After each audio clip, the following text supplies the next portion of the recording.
This is part two. This is Jilliana Ranicar-Breese, and I'm with Hasan Abdalla, and we're going to talk about his life in Damascus, because he was or is a well-known artist. Okay, so continue, please. So first I started my first exhibition in Syria, in my province, in the the northeastern of Syria, in Hasaki.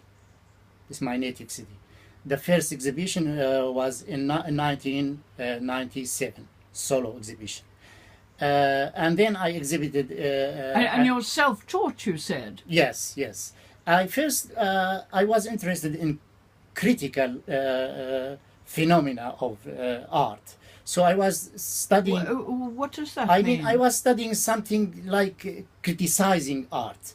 It was my choice to just study in details what are the schools, what are the best artists in the world, the historical art, I mean, the history of art, and some other things. So I wasn't interested in painting the first time. What brought you to have this interest?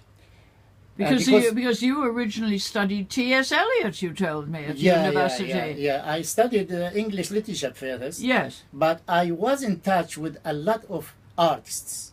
So I was interested in art from the beginning of my life. I see. So when I was 12, I used it all the time to paint, to draw some sketches, some photos, and some. The first painting I did when I was a little child, it was the sunset and the sunrise. I was interested in. Do you still have it? That's it. The painting? Yeah. No, unfortunately, I couldn't keep the first paintings when I was a child. So, but later on, when I tried just to sketch from the children's crayons and cartoons, so when I found their crayons and colors on the ground after the end of the school, so I tried to take their colors and the papers from them, and I tried to do some sketches. And out of these sketches, my friends asked me that your sketch is very good, so we are going to trial exhibition. Okay. Three. The two artists and me. So we exhibited my work were only the sketches on the papers of my children who left the school at that time. I mean, at the end of the school. They were about 10 like this, the older, and the other was 7. So I started painting like this. I was interested in painting, but as I told you, especially in critical area of painting, not in painting itself. And then I found myself that I am an artist and I paint. And so it was a good opportunity for me first time when my parents encouraged me to exhibit with them. And then I did a solo one in Syria, and I mean in the same province of mine in Hasaki. And 2 years later, I did another solo, and then I did in Aleppo, and I did in Homs, and I did in Damascus. In 1999, I did an exhibition I exhibited in Damascus. And so I found myself that I can't leave painting. Yeah, so that became your passion. Yeah, it was my passion. And you earned your living as well. Yeah. Later on, first I was a lecturer at the university, so I wasn't in need of money. Literature. Yeah, and then when they fired me. Oh, they fired you? Yeah, yes, they fired me because of some political issues. They accused me that I was an activist against the government, and that I am participating with the people who want independence. And was that Kurdish true? independence. Was that true? It was true because Kurdish independence is our dreams. Ah, yeah, you didn't mention you were Kurdish, of course. I am Kurdish. And it is our dream, but we wanted, but at that time it was very difficult, especially under the control of dictators, of people who have no mercy, of the people who even know what is their human right. So who even don't know that what's the human right. So we were accused of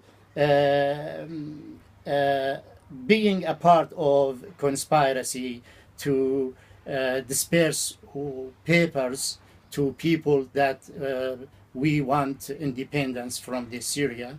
It was not like this. It was not true, because then they found out that the security themselves dispersed this paper just to accuse the Kurdish people. So how many Kurds would be in Syria? Because I know Kurds are dispersed in Iraq and Turkey. Yeah. How many would be in Syria? First, let me just mention, roughly about 3 million. 3 million? Yeah, it is 20%, you can say. Yeah. Oh, right. And in Turkey? In Turkey is about more. about 25 million. Oh, It's more, maybe more, because they are third of the population. And Iraq? And Iraq is about 5 million. 5 million. Yes, so Turkey has the most. And and Iran the second. Oh, Iran? Iran is about 8 million. Oh, I didn't know. It's more than 8 million, I think, because it was the statistic of 1970. It was 8 million. How many Kurds do you think there are now in England? About 50, in England? In England? Yes. There are a few, not much, not too much. Maybe about 1,000 like this in all England, maybe. No, I'm not sure. I think there are more. More than 1,000? Well, I mean, I live in Brighton, and Brighton... There are some, I met some people in Birmingham, I met them in Manchester. There's a good community in Manchester, in Huddersfield, in all areas in well, it's London. the diaspora, of course. There are still some people in Glasgow. And in London, there are a lot of people, especially in the North London. Islington and the other areas. You're in South London. Yeah, but I am in South London. There are some family in South London. Really? Yeah, but I haven't much contact with them.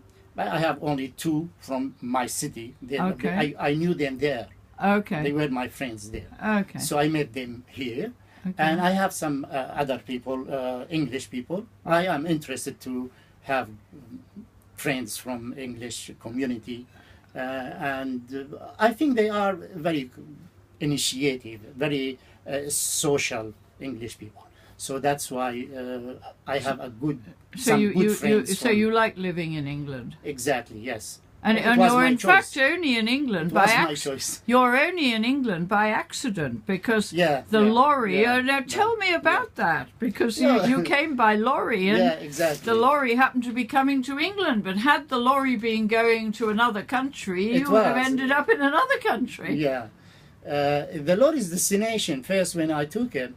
So he told me he's going to take me to Germany. So it was enough for me. Anywhere in Europe, but at that time it was enough. So I wanted just to survive, But you had a Danish passport. Yeah, it was, as I told you, I took it from through the agents in Lebanon, in Beirut.